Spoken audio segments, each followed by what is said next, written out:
Aku terbaca satu kisah di mana ada seorang security ni, setiap malam dia diganggu di dewan sekolah. Jadi abang security ni kita panggil dia sebagai Abang Mat. Jadi Abang Mat ni dia bekerja sebagai seorang security di sebuah sekolah. Pada awalnya dia ni bekerja tiada masalah, semuanya nampak okey saja. Sehinggalah di mana dia ni tiba-tiba ditukar kepada shift malam, 7 malam sehingga 7 pagi.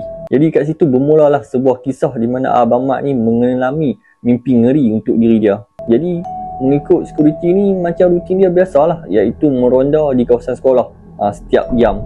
Jadi nak dijadikan satu cerita, satu malam ni Abang Mat dia meronda macam biasalah, di mana pada awalnya dia meronda pada jam 10 malam. Dia pusing kawasan dewan, pusing kawasan kelas kan, tak ada masalah apa yang berlaku lah. Jadi masuk saja pada jam 3 pagi, masa tu dia kena ronda sekali lagi untuk uji jam. Dia pun beronda lah seperti biasa kan, untuk uji jam di kawasan-kawasan tertentu. Jadi waktu dia lalu dekat kawasan kelas tu tak ada masalah lah, semuanya nampak normal. Tapi bila saja dia berjalan dekat sebelah dewan, tiba-tiba dia terdengar bunyi loceng tau yang datang daripada dalam dewan. Jadi dekat situ dia macam terberhenti, tiba-tiba dia macam terkejut. Tiba-tiba dengar bunyi loceng mai daripada arah dewan. Dekat situ dia pun jalanlah slow-slow sampai ke depan pintu dan dia suluh ke arah pintu tu kan. Bila dia tengok pintu tu nampak tertutup rapat macam biasa, memang tak ada nampak tanda-tanda ada orang buka ataupun masuk. Tapi bila dia tengok ke arah bawah tu, dia nampak macam dewan tu lampu terbuka. Jadi dia pun cubalah untuk beranikan diri dan masuk ke dalam dewan tu kan. Jadi selepas saja dia buka pintu, dia tengok dewan tu nampak agak berselerak sikit, di mana kursi pun nampak macam baru lepas diguna pakai, nampak macam tak tersusun dengan elok lah. Jadi dia pun cubalah masuk lebih dalam lagi. Bila dia masuk saja ke tengah, tiba-tiba dia dengar bunyi kursi dekat belakang dia bergerak. Masa tu tak cakap banyak dah, dia reverse balik ke belakang, tutup pintu, lari masuk dalam pondok. Dan keesokan hari pun dia tak ada bercerita dekat siapa-siapa lah. Dia anggap yang benda tu mungkin khayalan dia ataupun dia salah dengar lah kan. Jadi masuk saja malam kedua, dia kena ronda seperti biasalah. Pada awalnya dia ronda dalam jam 10 dan jam 12, tak ada apa masalah lah. Tapi pada pukul 3 pagi, di mana dia terpaksa keluar sekali lagi untuk kunci jam dekat kawasan dewan tu lah. Jadi bila saja dia sampai saja dekat kawasan dewan tu, dia pun cubalah berjalan slow-slow lah, sambil suluh lampu ke arah dewan tu kan.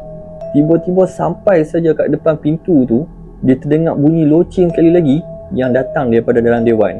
Jadi dekat situ dia macam berhenti, dia cuba untuk beranikan diri, dia buat keluar telefon untuk rakam tau. Tapi dia tak berani nak masuk ke dalam lah. Jadi bila saja dia buat keluar telefon untuk rakam, tiba-tiba bunyi loceng tu hilang.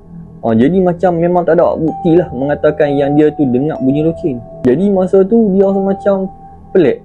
Bila dia nak rakam saja bunyi tu hilang. Jadi dia pun macam cuba untuk abaikan. Dia pun cubalah untuk berjalan balik semula ke pondok kan.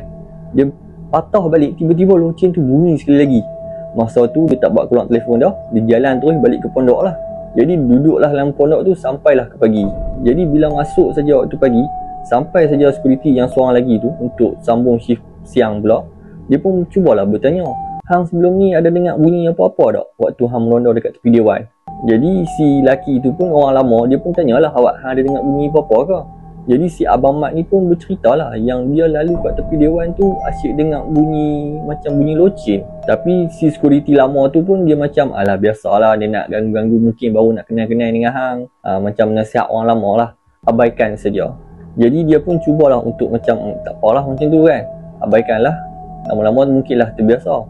Tapi bila masuk saja malam ketiga, benda tu tak jadi biasa, dia jadi luar biasa. Di mana malam tu dia tengah duduk dalam pondok lah, main telefon. Jadi masa tu dalam pukul 3 pagi memang dia kena pergi keluar kunci jam lah. Tapi masa tu dia goyang untuk keluar.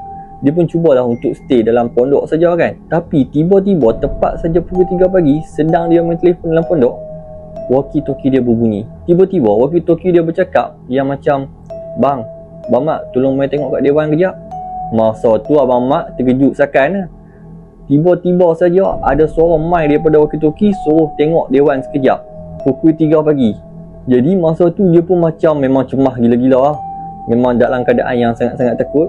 Dia pun cubalah untuk keluar daripada pondok tu untuk tengok daripada jauh tau, tengok arah dewan tu. Jadi bila saja dia tengok dewan tu, dia nampak dalam dewan tu keadaan lampunya terbuka. Jadi dia pun cubalah untuk intai-intai daripada jauh. Jadi dalam dia tengok-tengok tu, dia ternampak ada sosok seorang perempuan, di mana perempuan tu berpakaian seperti seorang guru. Dekat situ tak cakap banyak dah, dia masuk balik dalam pondok, terus buka ayat kursi, duduklah dalam pondok tu sampai ke pagi. Jadi keesokan pagi tu, dia terus bercerita dekat security yang seorang lagi tu, dan dalam masa sama dia pun bercerita juga dekat guru. Jadi dia minta kalau boleh kunci jam awal saja, paling lewat pun dalam pukul 1. Selepas pada tu memang dia cakap dia tak berani dah nak pergi ke arah dewan tu lah. Tapi bagi dia sekarang benda tu dah biasa, sebab dia pun dah lama bekerja di situ. Cuma waktu tu dia baru saja bekerja, jadi benda tu agak mungkinlah dia nak berkenalan dengan si Abang Mat ni kan, baru-baru bekerja. Jadi kepada anda yang baru bekerja sebagai security, berhati-hati.